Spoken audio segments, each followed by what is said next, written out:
আমাদের একজন আইএসএফ কর্মী এবং পঞ্চায়েতের দায়িত্ব নিয়ে তিনি কাজ করেন, সভাপতিত্বর দায়িত্বে।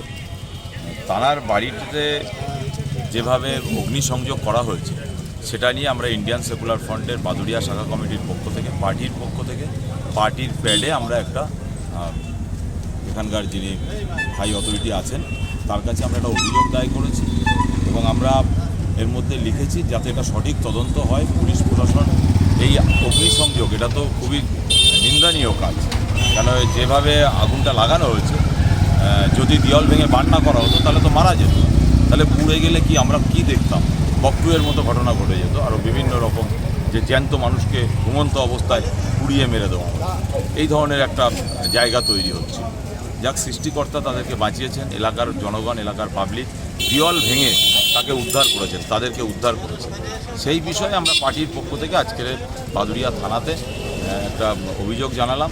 আমরা এই অভিযোগের মধ্যে লিখেছি যে এই ঘটনার সঠিক তদন্ত করতে হবে এবং যারা অপরাধী তাদেরকে সাজার ব্যবস্থা করতে হবে এবং আক্রান্ত আমাদের অঞ্চল সভাপতি, তার পরিবার যাতে নিরাপত্তার সঙ্গে থাকতে পারে সেটার একটা ব্যবস্থা করতে হবে এবং ভবিষ্যতে যাতে এই ধরনের কাজ না হয় তার দায়িত্ব বাদুড়িয়া থানাকে নিতে হবে এবং বাইক, মাছের খাদ্য সহ ওদের যে 5 লক্ষ টাকার ক্ষতি হয়েছে সেটা যদি কিছু ক্ষতিপূরণের ব্যবস্থা করা যায় সেটার ব্যাপারে লিখিত আকারে জানিয়েছি। এনারা দায়িত্ব নিয়েছেন, ইনভেস্টিগেশন অটোমেটিক শুরু হয়েছে, যতদূর যাওয়ার ওনারা যাবেন এটা আমাদেরকে কথা দিয়েছেন এবং আমরাও যতদূর পর্যন্ত যাওয়ার আমরা যাব। এই বিষয়টা নিয়ে ছাড়ার কোনো জায়গা সেই জায়গায় দাঁড়িয়ে